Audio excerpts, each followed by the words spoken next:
Hello and welcome to the Weekend Initiative. I'm Dan Kilby, and coming up on this week's show, Olivia Wilde has 15 seconds to tell you why you absolutely, positively, definitely need to be watching Tron Legacy this Christmas. We also check out Battlefield Bad Company 2 Vietnam, as well as running down our best movies of 2010. But first, Chris tells you what he thought of Tron Legacy. As a kid, Tron bored me and my mates witless. Yet 28 years after the original transported filmgoers to the digital world inside a computer, Disney has seen fit to make a ridiculously belated sequel in the shape of Tron Legacy. Garrett Hedlund is Sam Flynn, a rebellious 20-something haunted by the disappearance of his father Kevin, with Jeff Bridges returning to the role he originated. I was paged last night. After investigating a mysterious signal being sent from Flynn's arcade, Sam finds himself transported into that same digital world, where his father has been trapped for 2 decades. As in the original, the younger Flynn is forced to take part in a series of gladiatorial games on the grid. But the real threat comes in the shape of Clue 2, a rogue program that will stop at nothing to bring down both father and son. My creation turned against me. As you'd expect, it's visually stunning stuff. The high-octane 3D action jumping off the screen, accompanied by a belting soundtrack by Daft Punk. What am I supposed to do? Where the film fares less well, though, is when it uses digital effects to de-age Jeff Bridges, making his younger self look waxy and weird, and almost derailing the whole movie. But if you can get over that rather major technical flaw, Tron Legacy is a fun ride that actually improves on the original. Is our destiny.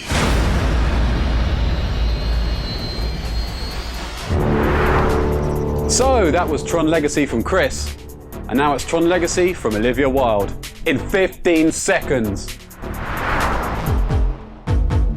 Anyone should go and see this movie because they've never seen anything like it before. It is a wild ride. It's an experience like you've never had watching a film. It's like going on an amusement park ride itself. The music is Daft Punk. It's incredible.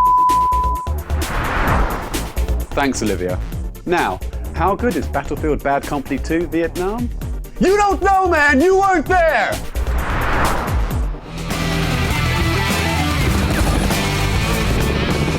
When it comes to online multiplayer gaming, DICE pretty much dominates the landscape right now. First, Battlefield Bad Company 2 nearly perfected objective-based gunplay, and then DICE's multiplayer component proved the best part of Medal of Honor. The best has been saved for last though, with Battlefield Bad Company 2 Vietnam. It's much more than a cheeky riposte to Call of Duty Black Ops. Like Battlefield 1943 before it, this is a fully featured multiplayer outing. The basic rule set is familiar, but everything else is new. That's new vehicles, new weapons, and 5 new maps, all of which are typically brilliant. It's even gone on to rework and refine the class-based system of Bad Company 2, making it easily the best online shooter on the market. So, from the grim, gritty gratuitousness of the Vietnam War to the glamour of the silver screen, here are our favourite films of 2010. I hope you're ready. 2010 was the year when the likes of Iron Man 2, The Last Airbender and Clash of the Titans all failed to hit the mark, but still made a mint at the box office. Over the last 12 months, many of the comedies lacked laughs, and most of the horror films were short on scares. But at number 10 is one film that hit all the right horror notes. The Last Exorcism is a slow-burning mockumentary about a charlatan exorcist endeavouring to save a girl who may or may not be possessed. We need to get her to a hospital. At 9 is Harry Potter and the Deathly Hallows Part 1, a film that suffered from the fact that it stopped just as things were getting interesting. However, it is the boy wizard's darkest and most disturbing adventure yet. Leave. On to number 8 and Monsters, a low-budget creature feature wrapped around a love story. Its cut-price special effects, crafted by director Gareth Edwards on his laptop, every bit as good as the summer blockbusters. The Sheikh man, I almost met him. Like you nearly joined the Taliban? I did nearly join the Taliban. At 7 is a biting satire on the war on terror. 4 Lions saw writer-director Chris Morris crafting comedy gold from the story of a group of hapless suicide bombers. You stitched us up good and proper. Scott Pilgrim vs. the World is our number 6 choice, with Edgar Wright's visually sumptuous adaptation of the comic books both frustrating and impressing in equal measure. Hit and miss it maybe, but when it gets it right, few things this year have looked as amazing as this. Our number 5 spot goes to Buried, a brave and brilliant thriller about a man waking up deep underground in a box with only a mobile phone and lighter for company. Buried is as tense and taut as any movie released this year, with an acting tour de force from Ryan Reynolds.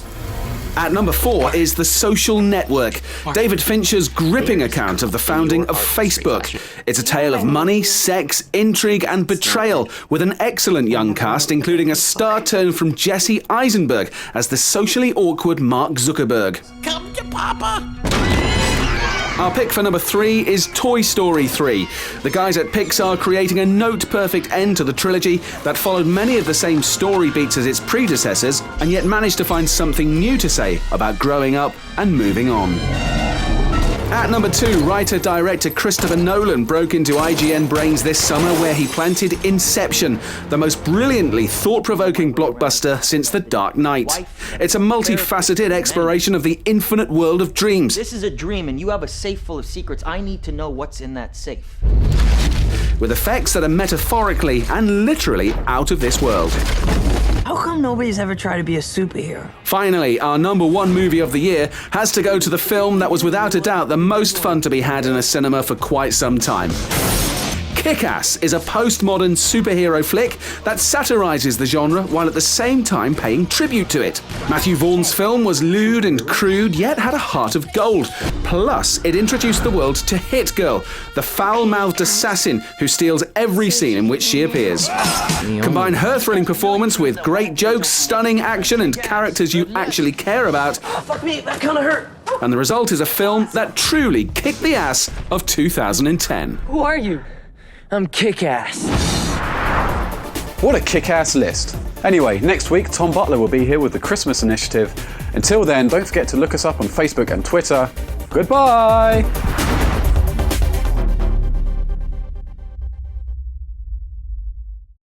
What a kick-ass list. Next week, Tom Butler's going to be here with the Christmas Initiative. Until then, don't forget to us on Facebook and Twitter.